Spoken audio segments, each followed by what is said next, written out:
శ్రీ రామకృష్ణ ప్రభ ఛానల్ను చూడండి, మాసపత్రికను చదవండి.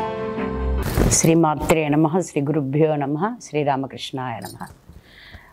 నిరంతరం దేనికో దానికోసం ఆరాటపడుతుంటే మనం పొందాల్సిన భాగ్యాన్ని, పొందిన భాగ్యాన్ని కూడా మర్చిపోయే పరిస్థితి మనకు ఏర్పడుతుంది. కాబట్టి మనకి ఏముంది అనే దాని మీద ప్రతి ఒక్కరికి ఎప్పుడూ కూడా ఒక ఎరుక, ఉనికి ఉండాలి. దానికి సంబంధించిన ఒక చాలా చక్కటి కథని ఈరోజు మనం విందాం. ఒక యోగి ఒక రాజ్యానికి వచ్చారు.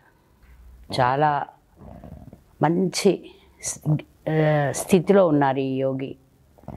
అలా ఆయన నడుస్తూ ఉంటే ఆయన కాలుకు ఒక నాణెం తగులుతుంది.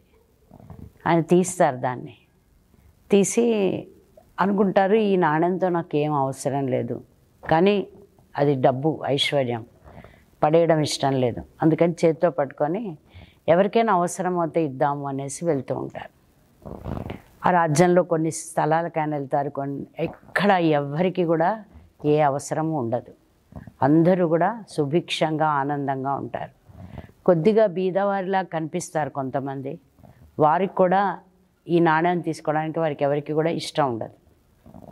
అప్పుడు ఈయన నాణ్యాన్ని అలాగే పట్టుకొని, ఇంకా ఈ నాణ్యంతో ఈ రాజ్యంలో ఎవరికీ అవసరం లేదు, వీరంతా మానసికంగా చాలా ఆనంద స్థితిలో ఉన్నారు అనేసి తను ఒక బస ఏర్పాటు చేసుకుంటారు. అక్కడ ఉంటారు. తెల్లవారుతుంది. ఆయన నిద్ర లేచే టైంకి చాలా హడావుడిగా గుర్రాలు అవి పరిగెడుతున్న చప్పుడు, సైన్యం అంతా పరుగులు తీస్తున్న చప్పుడు వినిపిస్తుంది. ఏంటా అని బయటకు వస్తారు. బయటకు వచ్చేసరికి రాజుగారు అటువైపుగా వస్తూ ఉంటారు. ఈ యోగిని చూడగానే ఆయన ఆగిపోతారు. ఆగిపోయి ఒక్క క్షణం తన గుర్రాన్ని దిగి కిందకు వచ్చి, ఆ రోజుల్లో యోగులు, ఋషులు అంటే రాజులకు కూడా చాలా అతి గౌరవం ఉండేది. వారు ఎంతో మర్యాద ఇచ్చేవారు. ఎలాంటి పరిస్థితుల్లోనూ వారిని తక్కువగా చూసేవారు కాదు. ఈయన కూడా అలాగే కిందకి దిగి వచ్చి ఆయన కాళ్ళకి దండం పెడతారు. పెడితే ఆయన ఆ నాణ్యాన్ని ఈయన చేతిలో వేస్తారు. ఎవరు? ఈ యోగి. రాజుగారు ఆ నాణ్యం వైపు ఆశ్చర్యంగా చూస్తారు.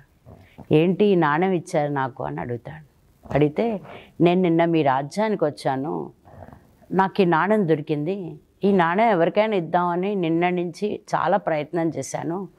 ఎవరికి కూడా ఈ నాణ్యం అవసరం లేదు. కారణం ఏంటంటే ప్రతి ఒక్కరూ తృప్తిగా ఉన్నారు, రాజ్యం సుభిక్షంగా ఉంది. కానీ నాకు అనిపించింది ఈ నాణ్యం నీకు అవసరమని, అందుకని నీ చేతిలో వేశాను. ఎవరికి అవసరం లేని నాణ్యం నీకు అవసరం. అంటే ఎందుకు నాకు అవసరం అనుకుంటున్నారంటే, ఇంత సుభిక్షంగా ఉన్న రాజ్యం, ఇంత ఆనందంగా ఉన్న చోట నువ్వు మళ్ళా రాజ్య విస్తరణకి పరుగులు తీస్తున్నావు అంటే నువ్వు వీళ్ళందరికన్నా కూడా నువ్వు చాలా బీదవాడివి, కాబట్టి ఈ నాణ్యం నీకు అవసరం అండి.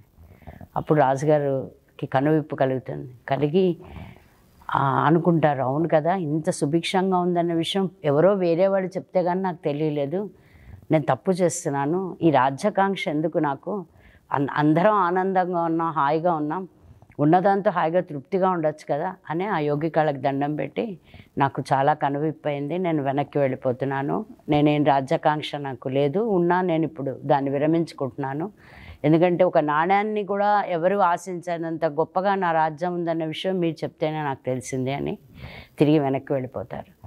ఇది చిన్న కథ అండి. కథలు జీవితంలో ప్రతి మనిషిని మారుస్తాయి. అందుకనే ఇవాళకి కూడా కథలకి చాలా గొప్ప విలువ ఉంది. ప్రతి కథ మన జీవితంలో ఏదో ఒక కోణంలో మనం ఆలోచించి మార్పు తెచ్చేటట్టుగా ఉంటుంది.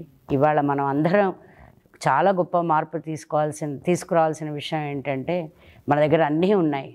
ఈరోజు భారతదేశంలో ఆర్థిక వ్యవస్థ చాలా గొప్పగా ఉంది, కానీ మనకెవరికి తృప్తి లేదు.